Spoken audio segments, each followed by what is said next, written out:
स्वागत है आपका। मैं हूं आपके साथ सुमित गुप्ता। आप देख रहे हैं स्पेशल रिपोर्ट। पहलगाम आतंकी हमले के बाद पीएम मोदी ने जो कहा, उसके बाद साफ हो गया कि जल्द ही आतंकियों की कब्र खुदने वाली है। और इसी वजह से आईएसआई से लेकर आतंकियों के आका तक घबरा गए हैं। पाकिस्तान ने अपनी सरजमी पर मौजूद आतंकियों के सरगनाओं की सुरक्षा बढ़ा दी है, जिसमें हाफिज सईद, मसूद अजहर और सैयद सलाहुद्दीन शामिल हैं।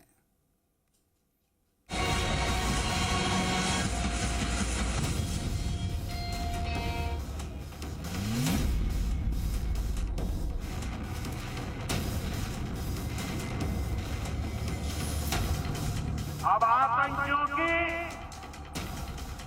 बची खुची जमीन को भी मिट्टी में मिलाने का समय आ गया है। भारत ऐलान कर चुका है कि आतंकियों के मिट्टी में मिलने का वक्त आ चुका है और उनको कल्पना से बड़ी सजा मिलने वाली है। और इस बार वार आतंक के उन आकाओं पर भी होगा जो पाकिस्तान की शरण में छिपे बैठे हैं। भारत के इस ऐलान के बाद आतंकी हेडक्वार्टर में हड़कंप मचा हुआ है, क्योंकि किसी भी वक्त इन आतंकी सरगनाओं को मिट्टी में मिलाने का ऑपरेशन शुरू हो सकता है, जो कि पाकिस्तान के बहावलपुर से लाहौर के जौहर टाउन तक फैला होगा। भारत के इस ऑपरेशन के निशाने पर हैं वो 3 आतंकी सरगना जो कि पाकिस्तान की बिल में छिप कर बैठे हैं। इसमें लश्कर प्रमुख हाफिज सईद, जैश-ए-मोहम्मद का सरगना मसूद अजहर और हिजबुल मुजाहिदीन प्रमुख सैयद सलाहुद्दीन शामिल है। पहलगाम हमले और पीएम मोदी की चेतावनी के बाद पाकिस्तान को डर सता रहा है कि उसके घर में घुसकर न सिर्फ इन आतंकियों के हेडक्वार्टर बल्कि इन आतंकियों के खात्मे के लिए भारत एक्शन ले सकता है। इसी वजह से पाकिस्तानी फौज ने इन आतंकियों की सुरक्षा बढ़ा दी है। इन आतंकियों को आईएसआई ने अज्ञात जगहों पर छिपा दिया है। पाकिस्तान ने भारत के डर से जिन आतंकी अड्डों की सुरक्षा बढ़ाई है, उनमें से एक है खूंखार आतंकी हाफिज सईद का लाहौर के जौहर टाउन में बना हुआ घर। आतंक का वो अड्डा जिसकी सुरक्षा खुद पाकिस्तान की खुफिया एजेंसी आईएसआई और पाकिस्तान की सेना करती है, जिसकी सुरक्षा के लिए आईएसआई ने पास में ही अपना ऑफिस तक खोल रखा है। ये लश्कर तैयबा का आतंक का सबसे बड़ा अड्डा है।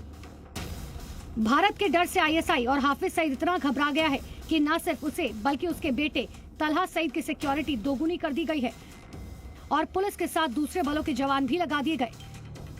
बताया जा रहा है कि लाहौर के जौहर टाउन में हाफिज सईद के घर पर सिक्योरिटी दोगुनी कर दी गई। हाफिज के बेटे तलहा सईद की सिक्योरिटी में पुलिस के साथ दूसरे बलों के जवान भी लगा दिए गए।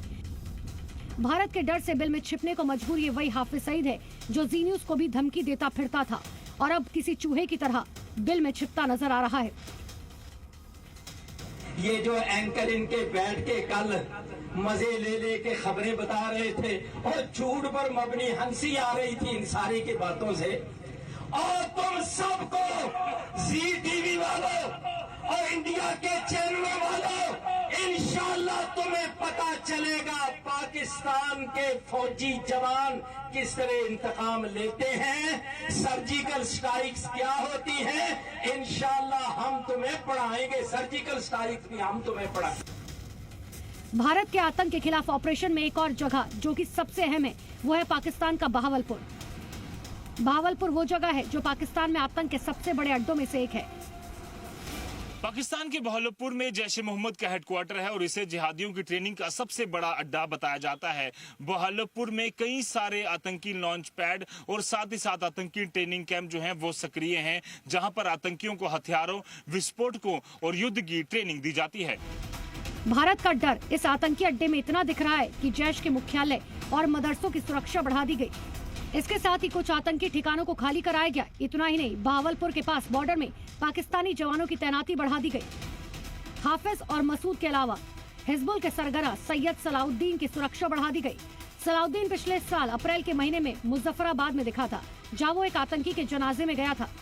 पाकिस्तानी आतंकियों के अंदर वाकई डर बैठा हुआ है, क्योंकि 2016 की सर्जिकल स्ट्राइक, 2019 की एयर स्ट्राइक से वो समझ चुके हैं कि भारतीय सेना उन्हें एलओसी पार करके भी खत्म कर सकती है।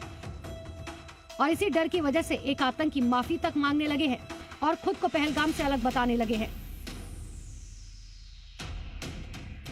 इस हमले की आड़ में हिंदुस्तान के मीडिया ने मुझे मोर्द इल्जाम ठहराया, फौरी तौर पर पाकिस्तान पर इल्जाम तराशी की है और गुज़श्ता 24 घंटे हिंदुस्तान का मीडिया इल्जाम तराशियों पर उतरा हुआ है। तो ये भी नहायत अफसोसनाक वाक़या है। कहते हैं अगर जहरीले सांप को मारना है तो उसका सिर कुचल देना चाहिए और अब यही वो कदम है जो पाकिस्तान प्रायोजित आतंक पर उठना चाहिए। एक बड़ी और बारूदी कार्रवाई ही आतंक के इस राक्षस का हमेशा के लिए अंत करेगी। ब्यूरो रिपोर्ट, जी मीडिया।